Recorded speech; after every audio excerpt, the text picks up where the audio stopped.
HighBridge, a division of Recorded Books, presents The Greatness Guide, 101 Lessons for Making What's Good at Work and in Life Even Better, by Sharma.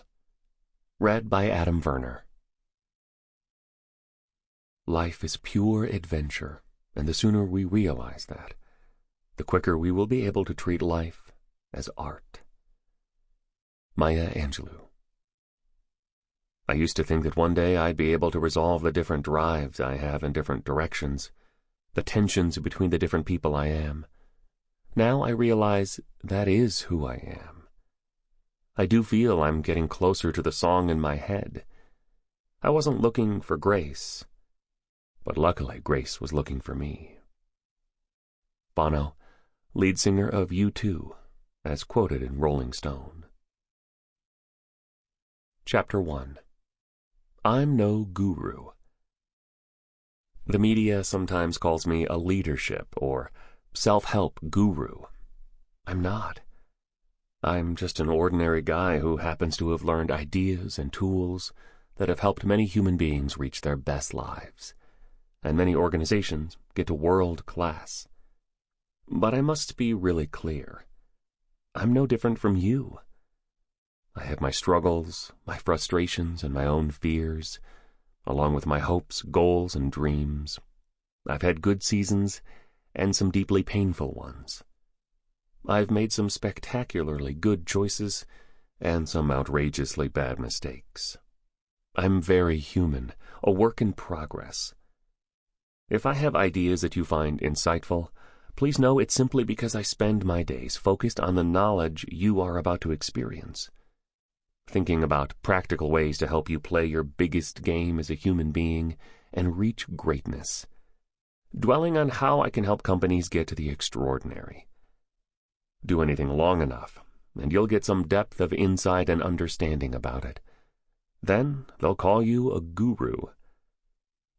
A man at a signing I did at a bookstore in Bangalore, India, heard me say, "I'm no guru."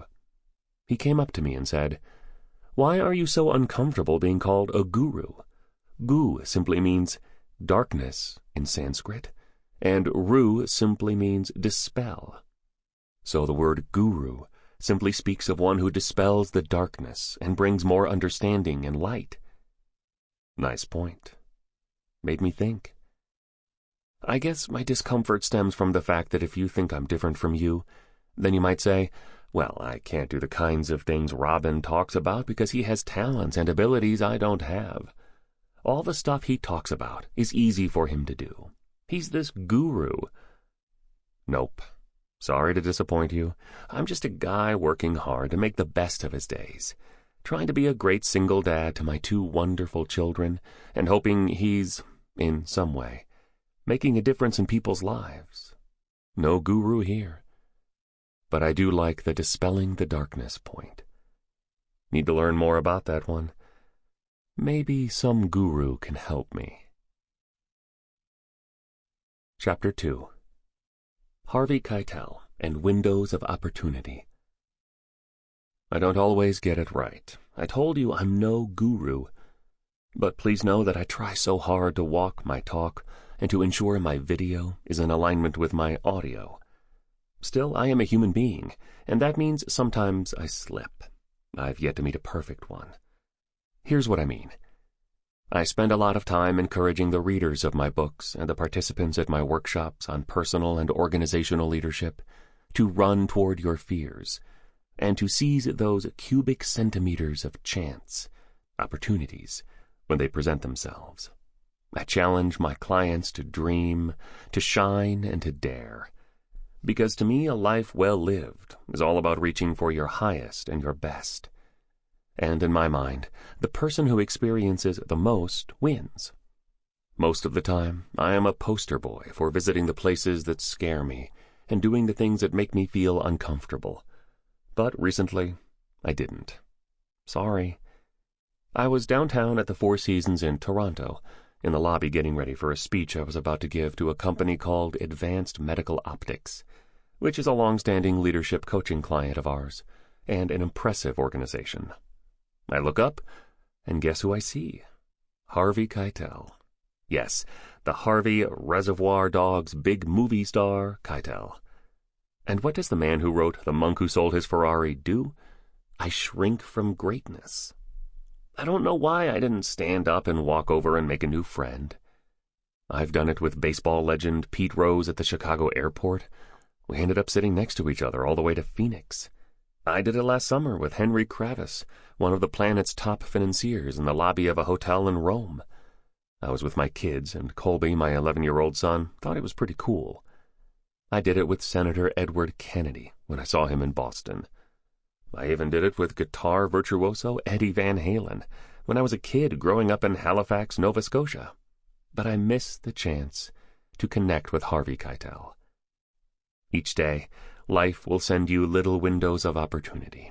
Your destiny will ultimately be defined by how you respond to these windows of opportunity. Shrink from them, and your life will be small. Feel the fear and run to them anyway, and your life will be big.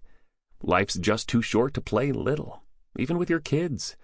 You only have a tiny window to develop them and champion their highest potential, and to show them what unconditional love looks like. When that window closes, it's hard to reopen it. If I see Harvey Keitel again, I promise you that I'll sprint toward him. He may think I'm a celebrity stalker until we start to chat, and then he'll discover the truth.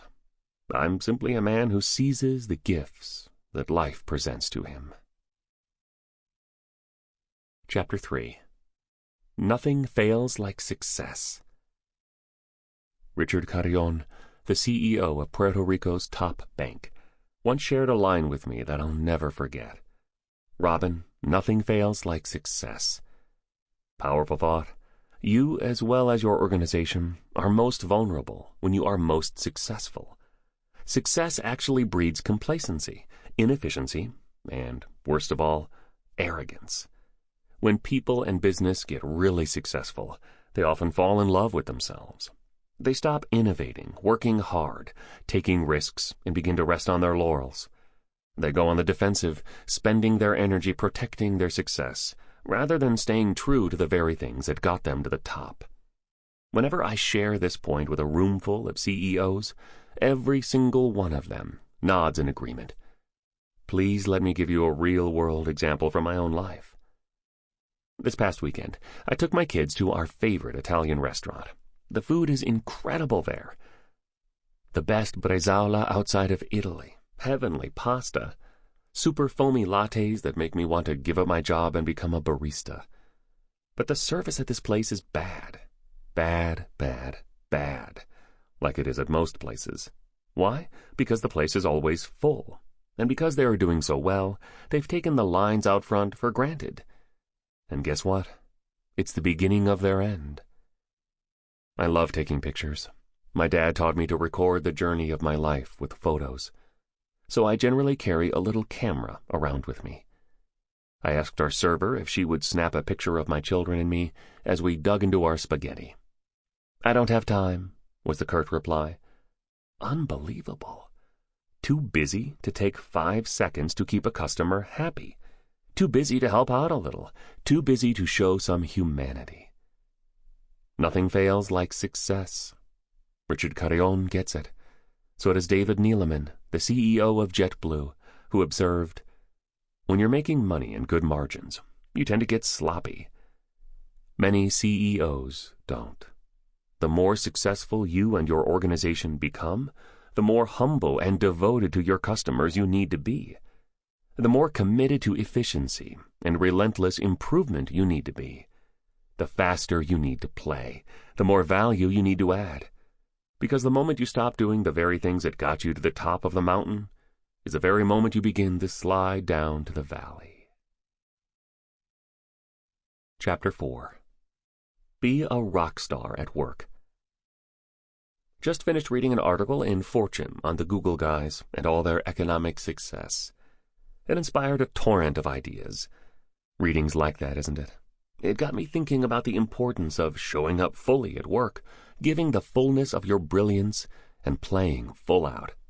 Being wildly passionate about your to-dos. Being breathtakingly committed to your big projects and best opportunities. being a rock star, and whatever you do each day to put bread on your table. Work gives meaning to our lives. It influences our self-worth and the way we perceive our place under the sun. Being great at what you do isn't just something you do for the organization you work for. It's a gift you give yourself. Being spectacularly great at your work promotes personal respect, excitement, and just makes your life a whole lot more interesting. Good things happen to people who do good things. And when you bring your highest talents and deepest devotion to the work you do, what you are really doing is setting yourself up for a richer, happier, and more fulfilling experience of living. How do you feel after an ultra-productive day? How do you feel when you've given your best, had fun with your teammates, and gone the extra mile for customers? How do you feel when you've brought more heart to what you do for a living? How do you feel when you reached for your greatest goals and grabbed them? It feels pretty good, doesn't it? And you don't need to have the biggest title to do the best job. This point makes me think of the words of Martin Luther King Jr., one of my heroes, who once observed, "If a man is called to be a street sweeper, he should sweep streets, even as Michelangelo painted, or as Beethoven composed music, or Shakespeare wrote poetry. He should sweep streets so well that all the hosts of heaven and earth will pause to say, 'Here lived a great street sweeper, who did his job well.'" So be a rock star at work today. Walk onto the stage of this day and play your heart out. Give the performance of your life. Wow your audience and get them cheering for you. Be the Bono of selling staplers. Be the Keith Richards of accounting. Be the Jimi Hendrix of human resources. And when you get famous and people from all over ask you for your autograph, make sure you drop me a line. I'd love to hear from you. Chapter 5. Your days define your life. Big idea. Your days are your life in miniature. As you live your hours, so you create your years. As you live your days, so you craft your life. What you do today is actually creating your future. The words you speak, the thoughts you think, the food you eat, and the actions you take are defining your destiny, shaping who you are becoming and what your life will stand for. Small choices lead to giant consequences. Over time, there's no such thing as an unimportant day. Each one of us is called to greatness. Each one of us has an exquisite power within us. Each one of us can have a significant impact on the world around us, if we so choose. But for this power that resides internally to grow, we need to use it. And the more you exercise it, the stronger it gets. The more this power gets tapped, the more confident you become. Henry David Thoreau related to this point well when he wrote, "I know of no more encouraging fact than the unquestionable ability of a human being to elevate their life by conscious endeavor." And advertising guru Donny Deutsch added to it nicely when he wrote in his book, Often Wrong, Never in Doubt, "For every person with the stuff, the one out of 100 who goes to a rarefied place is the one who says, 'Why not me?' and goes for it." The best among us are not more gifted than the rest. They just take little steps each day as they march toward their biggest life. And the days slip into weeks, the weeks into months, and before they know it, they arrive at a place called extraordinary. Chapter 6. Drink Coffee with Gandhi. Reading is one of the best disciplines I know of to stay on game and at your highest. Reading from a great book is really all about having a conversation with the author. And we become our conversations. Just think, tonight, by reading Mahatma Gandhi's autobiography, My Experiments with Truth, over a cup of coffee, you can get behind this great man's eyeballs and learn what made him tick. Want to hang out with Madonna tomorrow? Grab her book. Same for Jack Welch, Mother Teresa, Bill Gates, Salvador Dali, or the Dalai Lama. And reading a book by someone whom you respect, allow some of their brilliance to rub off on you. The hand that puts down a great book will never be the same. As Oliver Wendell Holmes observed, a mind once stretched by a new idea can never return to its original dimensions. When I was growing up, my father once told me, cut back on your rent or cut back on what you spend on food, but never worry about investing money in a good book. That powerful thought has accompanied me through life. His philosophy was that all it takes is one idea discovered in a book to lift you to a whole new level and revolutionize the way you see the world. And so our home was filled with books. And now I try to devote at least an hour a day to reading. That habit alone has transformed me. Thank you, Dad. Perhaps my greatest gift to my children when I die will be my library. I have books on leadership, relationships, business, philosophy, wellness, spirituality, great lives, and many of my other favored topics in it. Many of these I've picked up in bookshops from across the planet when I travel on business. These books have shaped my thinking. They have formed my personal philosophy. They have made me the man I am. To me, my books are priceless. The old expression is true. Knowing how to read and not reading is almost the same as not knowing how to read. Make the time to read something good each day. Fill your mind with big ideas and dazzling thoughts. Use books to flood your soul with hope and inspiration. And remember, if you want to lead, you really need to read. Oh, and if you, like me, have the habit of buying more books than you can ever possibly read, don't feel guilty. You're building your library. And that's a beautiful thing. Chapter 7. Get some skin in the game. I fail more than most people. I fail all the time. I've had failures in business. I've had failures in relationships. I've had failures in life. I used to wonder why this happened. I used to play poor me and suffer from the dreaded disease of victimitis infinititis. But now I get it. I've been stumbling toward my best life. Failure is the price of greatness. Failure is an essential ingredient for a high achievement. As innovation guru David Kelly wrote, fail faster, succeed sooner. You can't win without leaving your safety zone and taking some calculated risks. No risk, no reward. And the more risks you take in the pursuit of your dreams, the more you are going to fail. Too many among us live in what I call the safe harbor of the known. Same breakfast for 20 years, same drive to work for 20 years, same conversations for 20 years, same thinking for 20 years. I have no judgment on that kind of a life. If it makes you happy, well, that's a beautiful thing. But I don't know of anyone who is happy living like that. If you keep doing what you've been doing, you'll keep getting what you've been getting. Dad taught me that one. Einstein defined insanity as doing the same things, but expecting different results.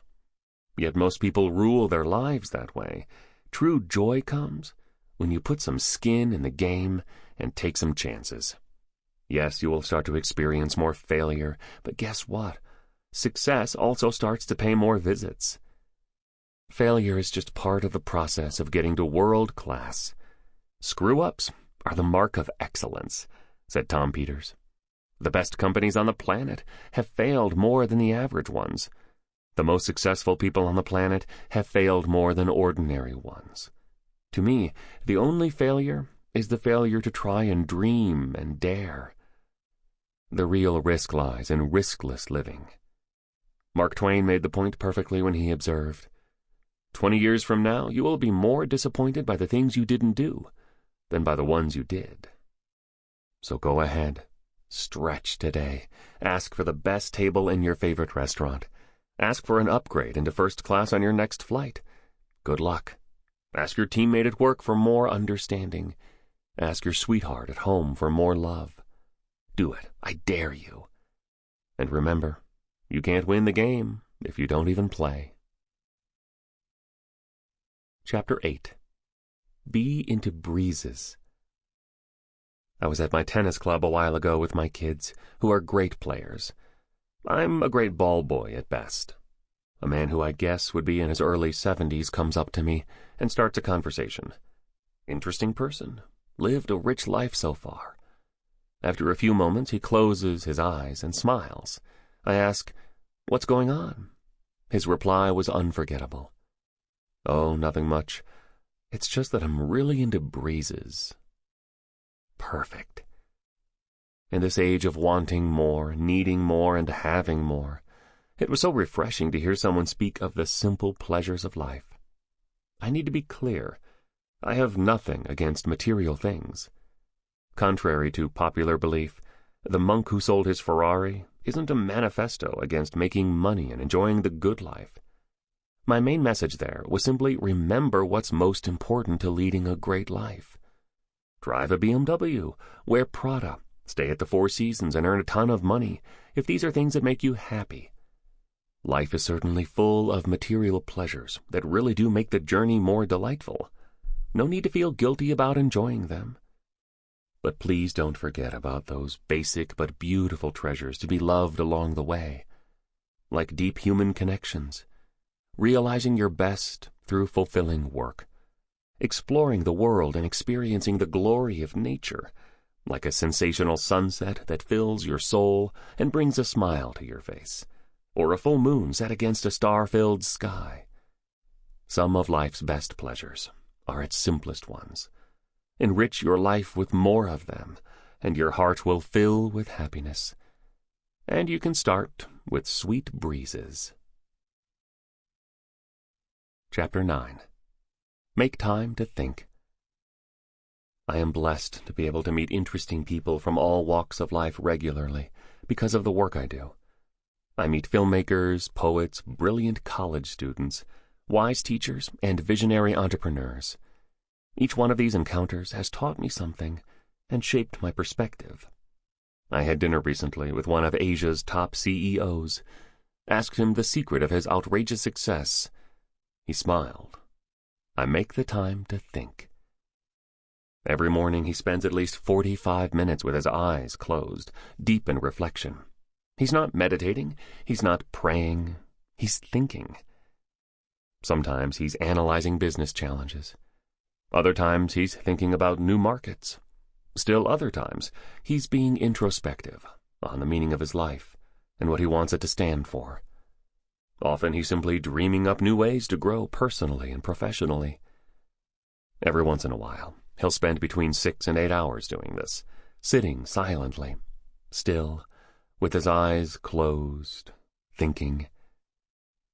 Making the time to think is a brilliant strategy for success at leadership and in life.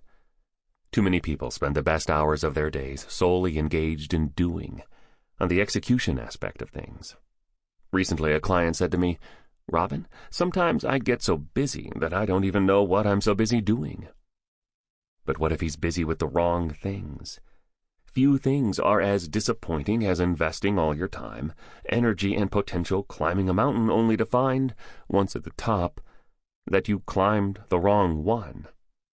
Thinking and reflection ensures that you're on the right mountain.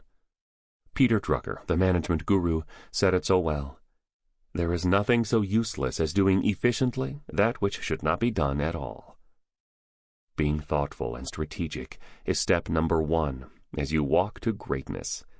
Clarity precedes success. By thinking more, you will have a better sense of your priorities and what you need to focus on.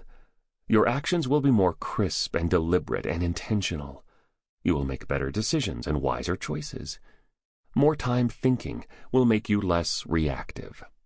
You'll become clearer on the best uses of your time, and your think time will provoke some amazing ideas and inspire some big dreams. Lewis Carroll makes us laugh, but also makes this point in Alice in Wonderland. "There's no use in trying," said Alice. "One can't believe impossible things." "I dare say you haven't had much practice," said the Queen. "When I was your age, I always did it for half an hour a day. Why, sometimes I believed as many as 6 impossible things before breakfast." Chapter 10. Leadership begins on the extra mile. I just dropped off my kids at school and was driving to the office when I got an insight that made me pull over. So here I sit, off to the side of the road, with my hazard blinkers on, hammering this out on my BlackBerry because I wanted you to be the first to know it. The big idea, leadership, and success begins on the extra mile. Leadership is shown when a salesperson makes extra calls at the end of an exhausting day, not because it's the easy thing to do, but because it's the right thing to do. Leadership is shown by the manager who finishes a report that has taken the very best from him, then goes back to it a little later to polish and improve it even more. Leadership is shown by a team that delivers on their value promise to a customer, and then digs even deeper to wow them. And leadership is shown by the human being who fights the urge to stay under the covers on a cold day, and throws on her running shoes to pound the pavement. Not because running miles on a frosty morning is fun, but because it's wise. Please think about this idea. I think it's a deeply important one. Those among us who craft extraordinary careers and spectacular lives are those who spend most of their time giving their best out on the extra mile. Yes, ordinary people don't spend much time on the extra mile.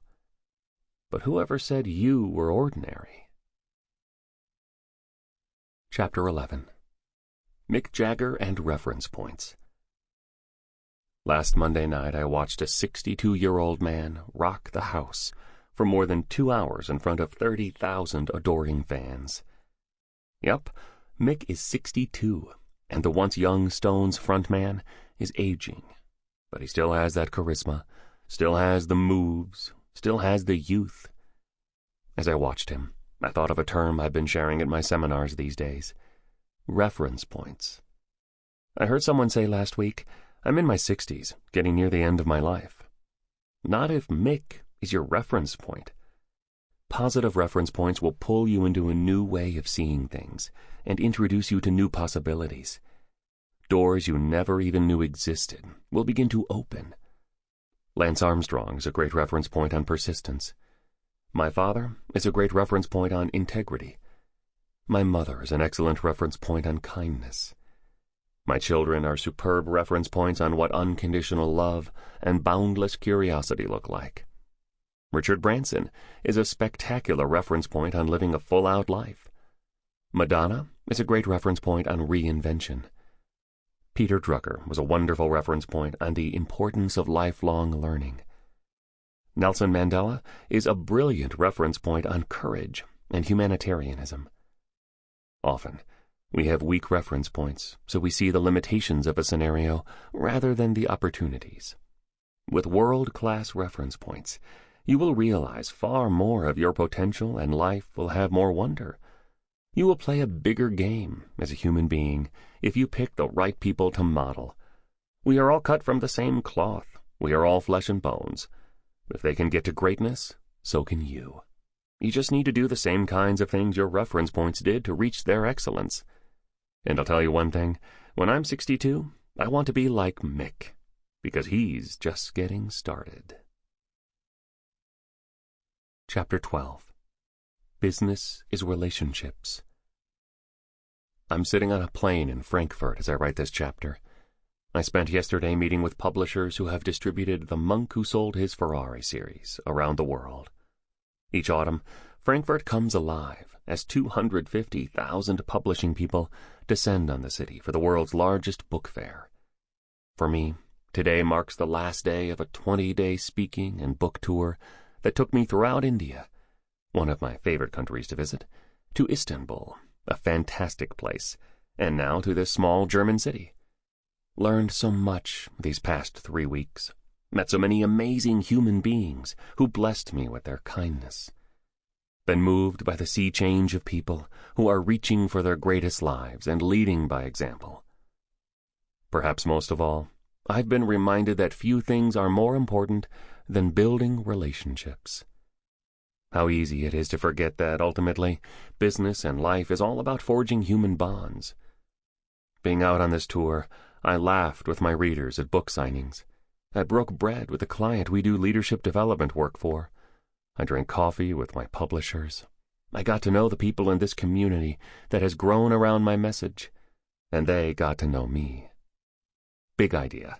People want to know that you are real, that you are decent, kind, and trustworthy. They want Sample complete. Ready to continue?